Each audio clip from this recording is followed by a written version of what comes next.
Section 1. You will hear a woman calling the London Police Department to report a robbery. First, you have some time to look at questions 1 to 4.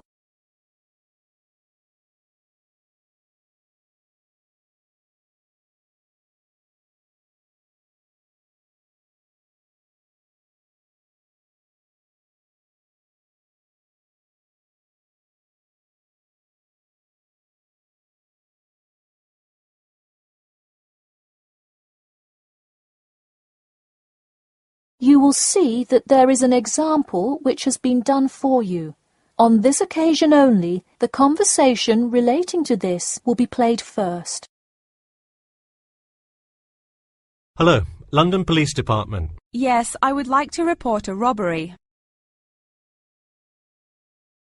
The woman says that she would like to report a robbery, so robbery has been written in the space. Now we shall begin. You should answer the questions as you listen, because you will not hear the recording a second time. Listen carefully and answer questions 1 to 4. Hello, London Police Department. Yes, I would like to report a robbery. All right, just a minute while I pull up the form. OK, could you give me your first and last name? Anna Grieg. Anna Gregg. G-R-E-G? No, Grieg. G-R-I-E-G. Got it. All right, moving on.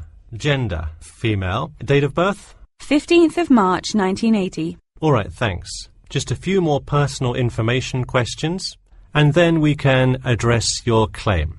All right. What's the address? 4 Ellendale Street. That's E-L-L-E-N-D-A-L-E. Oh, right, Ellendale Street. Yeah, we've had a lot of break-ins in that area lately. And the postal code?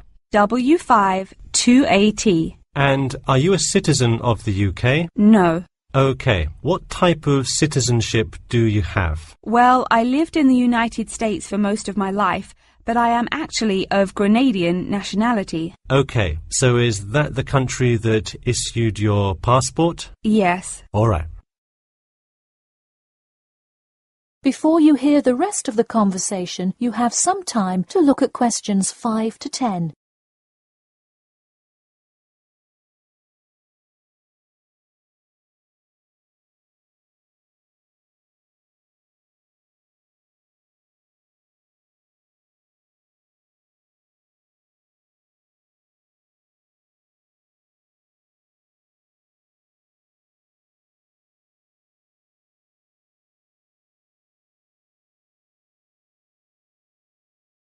Now listen and answer questions 5 to 10. And what is the crime you're reporting? I already said a robbery. Oh, right. Sorry. This is about the 100th robbery report I've filled out today. Have you had any prior break-ins? In the building or just my flat? The unit below mine got broken into last year. No. Just your flat. Oh, then no, not here. All right. Let's see here. Can you think of anything that was out of the ordinary around your building, or anyone who may have had reason to do this? No, it seemed like just a normal evening. I didn't see anyone suspicious and can't think of anyone that would target me specifically. How long has this been your place of residence? Let me think. I moved in on February 1st and it's October, so it's been about 8 months already. Wow, time flies. And that is just for Ellendale, yeah? Yes, I have lived in the UK for just over 1 year. I see. Can you give me the first and last names of all members of the household? Actually, I live alone. OK, so no other occupants. And can you give me a brief account of what happened? I left to go to a dinner party at 6 p.m. and when I returned at 11, I found the place ransacked and a lot of my things gone. Any sign of forced entry? Yes, the back door was wide open and it looked like someone used a crowbar to force it open. I see. And just to be clear, was the door locked when you left? Of course. Hey, you would be surprised how many reports we get where people have failed to lock their doors. Now, I need you to list any missing items valued above £200. So far, I'm missing my computer, my purse with my wallet in it, and the TV. OK, let's start with the computer. What is the estimated value? £500. And what is the serial number? G41687770. Thank you. And a visual description? It is a black 13-inch PEMDAS cloud book. There is an Oxford sticker on the lid. OK, and could you give me a description of the purse? Sure, it's a Claude Frieda shoulder bag and the material is silver-coloured cloth. Price? £300. OK, that concludes my report. I'll submit it and we'll let you know of any developments. That is the end of section 1. You now have half a minute to check your answers.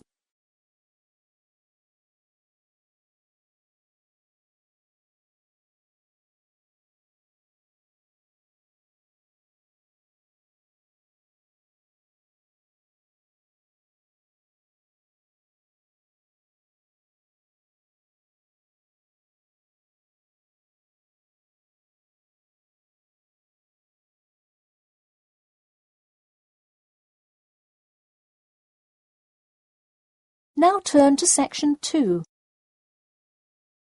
Section 2. You will hear two students called Mark and Gina asking their tutor for advice on the extracurricular project. First, you have some time to look at questions 11 to 14.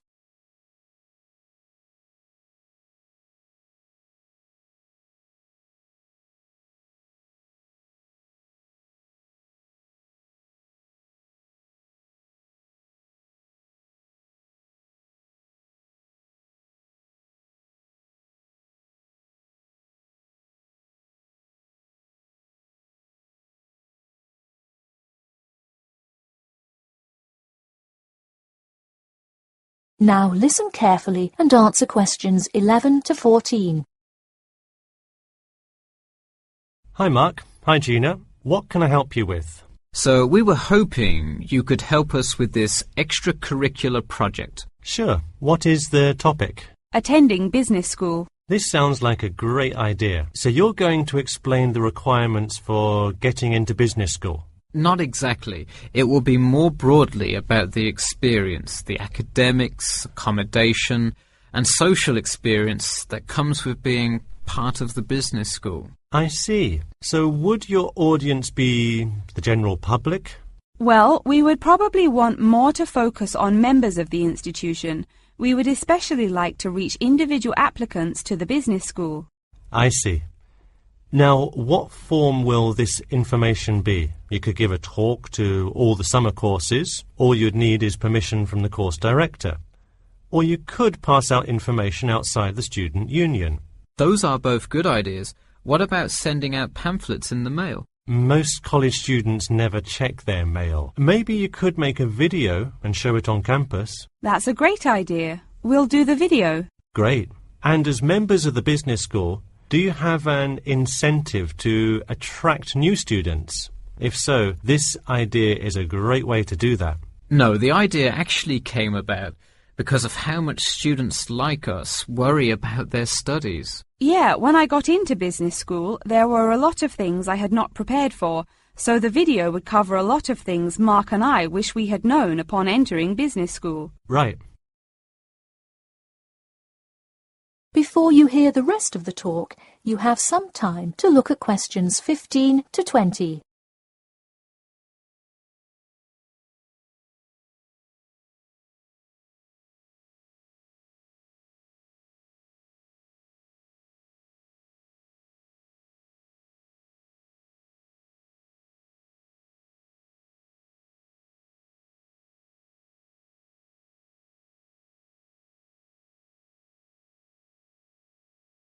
Now listen and answer questions 15 to 20. What would you talk about first? The first and probably most important section would be academics. Good idea. So, would you provide guidance on what courses to take? We want to focus especially on the approaches professors take, their teaching methods. It is far different than what students are used to in high school and even in liberal arts college. Good idea. And how long do you think you would spend explaining academics? We'll probably spend 7 minutes on it. We also have some ideas for talking about housing, food options and stuff like that. We're not really sure how to tie it all together though. I think it would be suitable to title that section Accommodation. What do you think? That could work. We'll definitely describe the different dining options at the cafeteria and then walk students through flats and the grueling process of finding one near the business school campus. Okay, so we would cover specifics on the cafeteria as well as flats. I think those are both helpful. We could spend about 6 minutes on accommodation and be sure to touch on those specifically. Great. Is there anything else you would talk about? We definitely want to go over the social aspect of attending school here. Of course. I think it's good to have a little fun once in a while when you're working so hard in school. I think we are going to introduce new students to the disco that so many upper-class men know and love. Maybe we'll include a few other places too, but that's the main one. We're also going to invite students to the international evening taking place in the first week of school as a great chance for our large international student population to meet a lot of other new students. It can definitely be hard to meet people as an international student. I think that is a great idea. You may want to spend slightly longer on this section than the other two. How about 8 minutes? That sounds reasonable. So overall, the introduction should take 3 minutes and then the conclusion should take 4, giving us a total of 28 minutes. I wouldn't rush your introduction. Maybe give it between 4 and 6 minutes. The conclusion, though, can be shorter since it's just a quick refresher of each of the topics. Give that not more than 2 minutes. Okay, so in total, the video should take about the same time, just more intro and less conclusion? Precisely. All right, we're going to get to work on our video. Thanks for your help. That is the end of section 2. You now have half a minute to check your answers.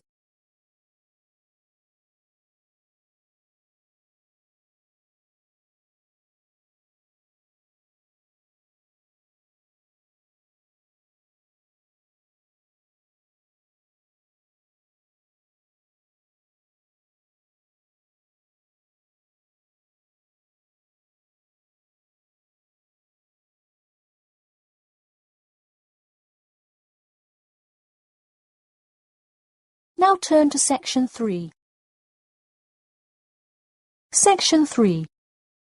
You will hear a student called John talking to his classmate Danny about the details of his research project. First, you have some time to look at questions 21 to 26.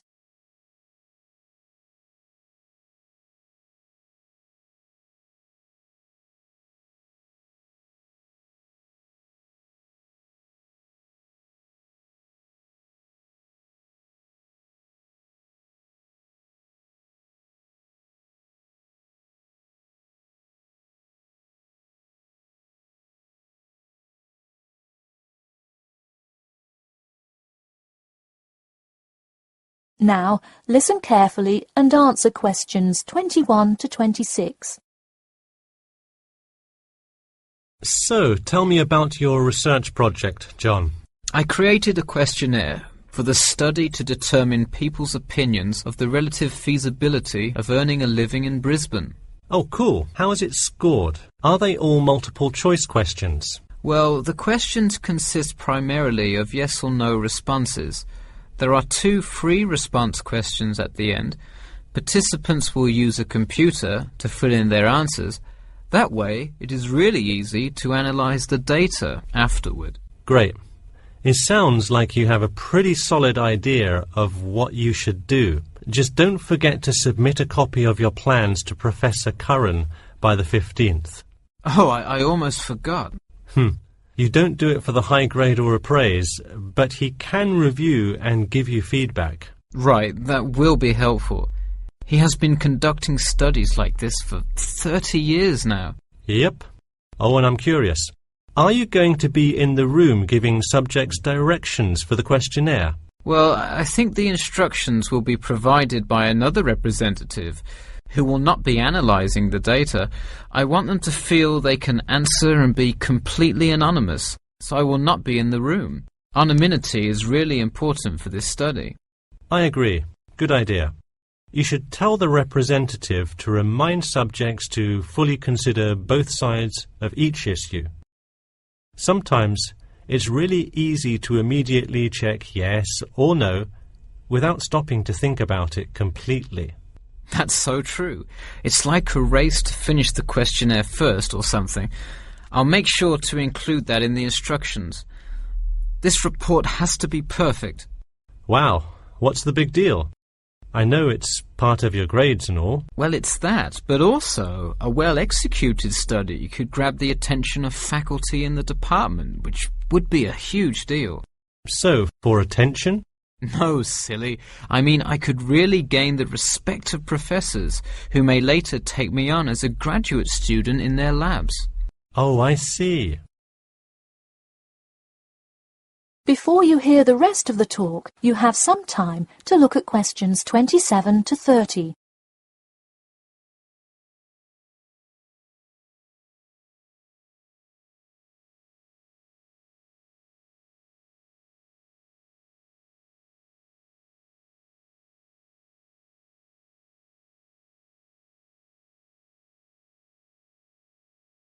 Now, listen carefully and answer questions 27 to 30.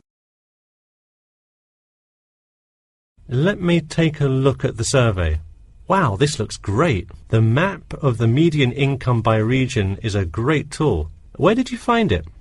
Oh, thanks. I read a lot of sources and just noticed this one in a small psychology journal called Modern Psychology. It's more helpful than the photo I added, but I think the photo is just so interesting.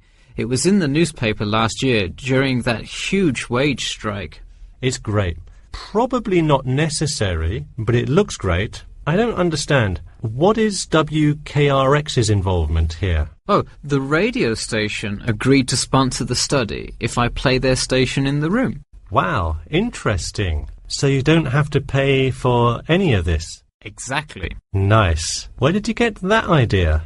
Last month, at the Psychology Club Council meeting, someone talked about how easy it is to get sponsorship from local businesses, so I listened to their advice and called around. I'll have to remember that. Well, this all looks great. Good luck. That is the end of section 3. You now have half a minute to check your answers.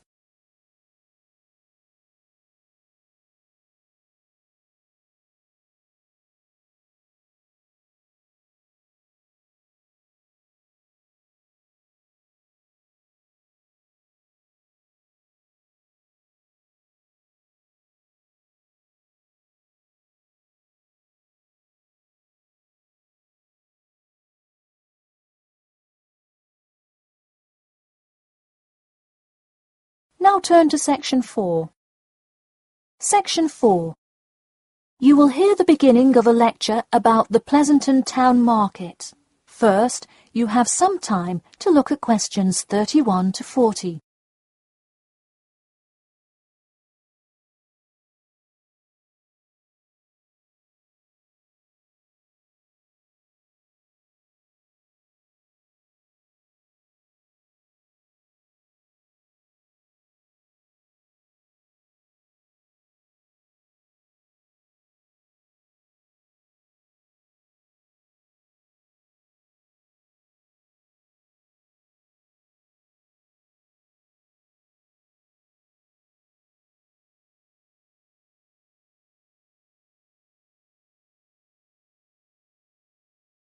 Now, listen carefully and answer questions 31 to 40. Good afternoon. In the last few lectures, we've been covering the social and political pressures that influenced the rise of the rebellion of 1679. Today, I would like to focus on the Pleasanton Town Market. Now, why are we talking all about some market? It's not like it was the first market ever, or even a particularly large market. The Pleasanton Town Market is important, because it is often mentioned in the literature found in the library. If you have ever been there, you have probably seen all of the handcrafted items sold there now. But what was originally bought and sold in the town market? In the beginning, the market sold products such as meats, furs, and simple tools. Over time, though, it became known as the place to find quality livestock. People came from all over the world to find the biggest and best cows, pigs, and chickens. In fact, the profits from the town market became the savior of a plummeting economy during a time of much turmoil. Not to be confused with the Reconstruction era, a period of rapid development came about in the 1660s as a result of the market's vendors contributing their profits to building up much-needed public facilities and defense, which would later make a huge impact on the outcome of the war. For many years, the market flourished and began to draw in large tourism crowds in addition to the throngs of livestock customers. However, as revolutions in farming came about, more people moved to farms far from the city centre. Customers grew more and more reluctant to travel all the way to the town centre for their meats, when they could easily choose to buy from local farmers near them for a fraction of the price. With such a fall in the profits of the town's major profit generator, some quality town planning was needed. In the mayoral election of 1668, a young man of little fame just barely claimed the popular vote, none other than the now legendary John C. Wiley. Wiley's first decision as mayor of Pleasanton was to deal with the quickly failing town market. The building with the large clock was a landmark that had symbolized growth in Pleasanton for a generation. Wiley decided to use the notoriety of the town market to set an example. During the historical Rotterdam Rebellion, Wiley gave all those involved lifetime prison sentences in the very same building. It stayed a prison for about 50 more years until they transported all remaining prisoners to other facilities and turned it into the historical monument today.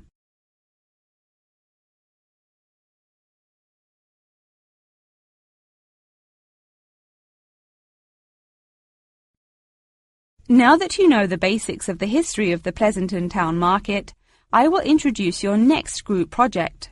I want you to make a short film based on the real historical events that occurred in Pleasanton before and during the uprising. I will give you some class time to look through the library's reference section, but you will be responsible for conducting further research outside of class. I suggest starting by looking for information on the market itself. You'll find plenty of information. In fact, some students complain that there is actually too much information on it. On your own time, you could find family members of old war veterans to conduct interviews. Sometimes they provide wonderful insight that you wouldn't find in proper history books. But be careful, an interview that is riddled with bias is useless. I myself have some very old photographs here that you are welcome to take a look at for some inspiration. I'm lucky enough to own this one of Jim Wiley himself. Very interesting to see, but does not provide enough information to add much to your film. Feel free to take this film into whatever direction you choose. You could even do a crime thriller based on real outlaws. All you would have to do is look through the newspaper archives in the crime section during that time period. Try to get as much detail as you can, but you may end up having to draw your own conclusions.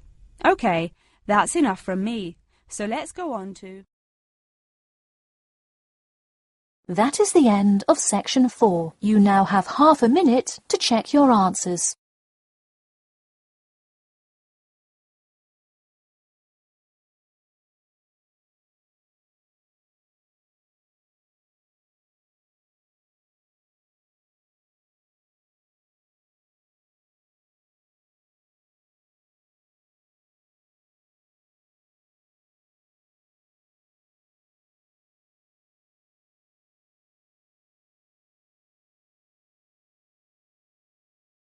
That is the end of the listening test.